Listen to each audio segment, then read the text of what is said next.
Om Swastiastu. Salam Guru Penggerak.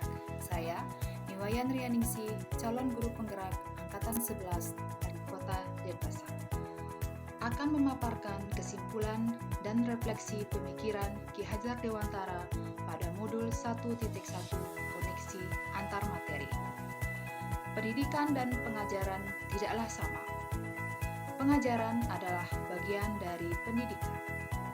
Menurut Ki Hajar Dewantara, pengajaran adalah proses pendidikan dalam memberi ilmu untuk kecakapan hidup anak secara lahir dan batin.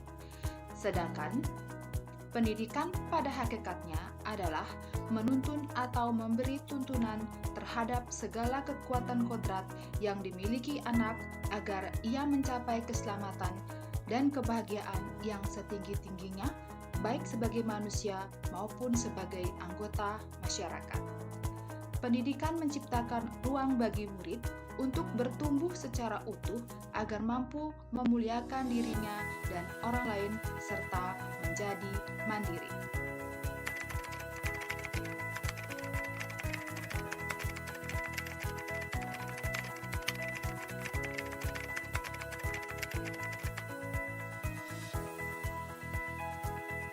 Sebelum mempelajari modul 1.1 tentang filosofi pendidikan menurut Ki Hajar Dewantara, pembelajaran yang saya lakukan masih menggunakan pendekatan tradisional, di mana proses pembelajaran seringkali satu arah, dengan guru memberikan ceramah dan siswa mendengarkan serta mencatat.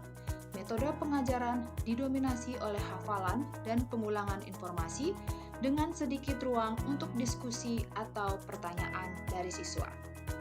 Kemudian, penggunaan buku teks dan papan tulis. Masih menggunakan buku teks sebagai sumber utama dalam pembelajaran. Kegiatan pembelajaran sangat tergantung pada tulisan dan gambar yang dibuat di papan tulis oleh guru. Penilaian berbasis ujian. Evaluasi siswa dilakukan melalui ujian tertulis dan lisan yang berfokus pada kemampuan kognitif atau menghafal materi yang telah diajarkan. Jika nilai siswa sudah mencapai KKM, dinyatakan bahwa pembelajaran sudah berhasil. Kemudian, masih kurang memperhatikan karakteristik murid. Sebelumnya, saya tidak memperhatikan keberagaman karakteristik murid. Jadi, saya hanya memberikan metode pembelajaran sesuai dengan perkembangan anak usia SD pada umumnya, tanpa memikirkan bagaimana caranya agar materi tersebut dapat dipahami dengan sepenuhnya. Sehingga saya pun seringkali merasa gagal dan mengeluh jika banyak siswa yang tidak tuntas setelah melakukan evaluasi.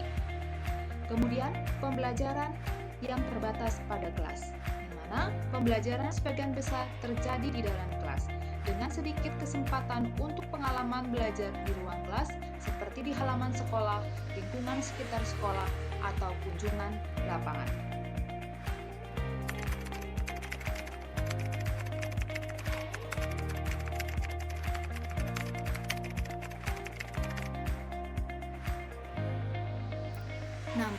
Setelah saya mempelajari modul 1.1 tentang pemikiran Ki Hajar Dewantara, saya menyadari bahwa apa yang saya pikirkan dan saya lakukan selama ini tidak tepat.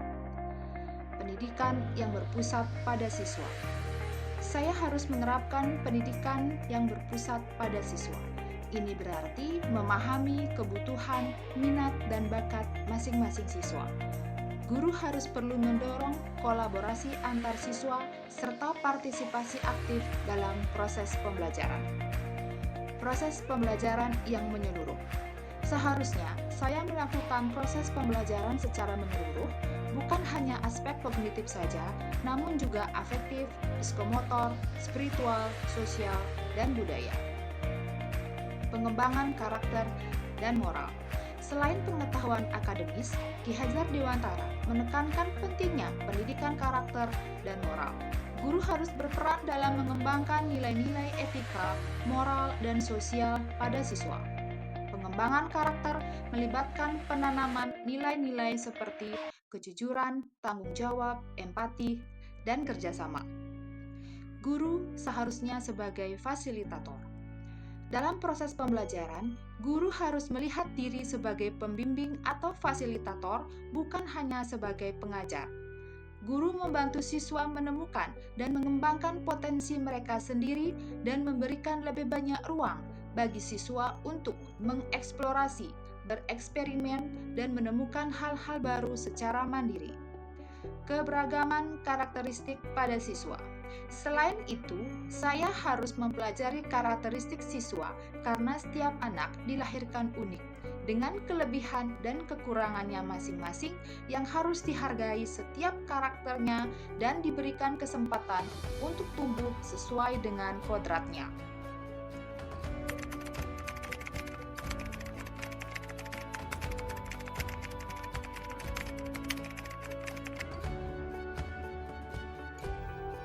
Yang dapat segera saya terapkan dalam pembelajaran di kelas yang mencerminkan pemikiran Ki Hajar Dewantara antara lain, menerapkan pembelajaran berpusat pada siswa, dimulai dengan mendengarkan kebutuhan, minat, dan aspirasi sesuai dengan keberagaman karakteristik siswa.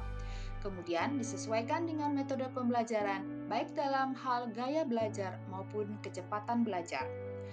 Mendorong kolaborasi dan partisipasi aktif siswa. Hal ini saya lakukan dengan membuat kegiatan seperti proyek kelompok, diskusi kelompok, dan permainan edukatif.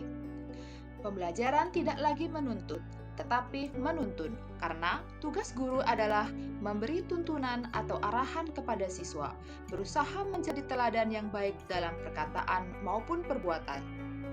Mengembangkan pendidikan karakter.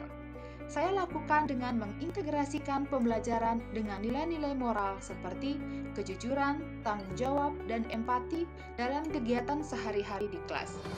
Penggunaan teknologi dalam pembelajaran. Memanfaatkan teknologi untuk mendukung pembelajaran seperti kegiatan menyampaikan materi, presentasi, atau permainan edukatif untuk membuat pembelajaran lebih menarik dan menyenangkan. Memanfaatkan lingkungan sebagai media pembelajaran. Kegiatan pembelajaran selain di kelas, saya juga lakukan di luar kelas atau luar sekolah, sehingga pembelajaran menjadi lebih konstekstual dan menyenangkan bagi siswa. Semoga video ini menginspirasi Bapak Ibu pejuang pendidikan. Kancil hebat karena kecerdikan, sehingga kancil terlihat berwibawa. Mari kita wujudkan pendidikan yang selalu berpusat pada siswa. Salam dan bahagia Bapak Ibu guru penggerak. Om Santi Santi Santi Om.